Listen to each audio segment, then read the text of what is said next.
قیامت کے دن سب سے پہلے حقوق العباد کا فیصلہ ہوگا۔ دنیا و آخرت کے سب سے بڑے دن، فیصلہ کن دن، وہ دن جس دن بڑے بڑے حکمران، بڑے بڑے فرعون لائن میں ہوں گے، جس دن دنیا کی سب سے بڑی، اس کائنات کی سب سے بڑی پاور اللہ تعالیٰ انصاف کر رہے ہوں گے لوگوں میں۔ اس دن جس چیز کی سب سے پہلے بات ہوگی وہ ہے حقوق العباد۔ ہاں، حقوق العباد۔ یقیناً یہ بات سن کے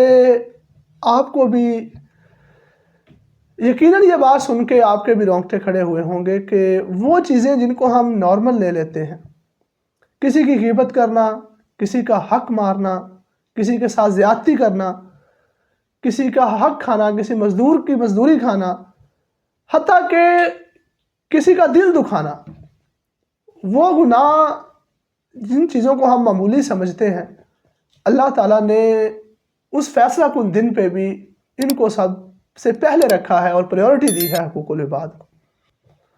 نمازیں، روزے، زکوٰۃ، حج، عبادت نوافل، یہ ساری چیزیں اپنی جگہ، یہ انسان کا اور رب کا معاملہ ہے۔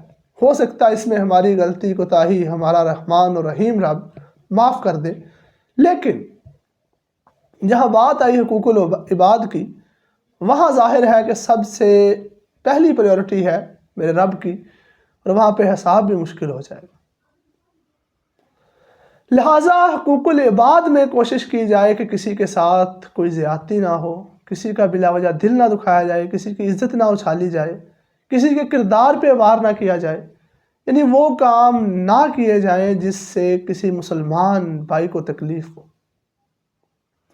لہٰذا آج سے اپنی عبادات کے ساتھ ساتھ جو سب سے زیادہ اہم چیز ہے، اپنے لوگوں کا خیال کرنا، انسان بن کے رہنا اور انسان کی قدر کرنا، یہ کرنا شروع کیجئے۔ اللہ تعالیٰ ہم سب کو حقوق العباد پر عمل پیرا ہونے کی توفیق دے۔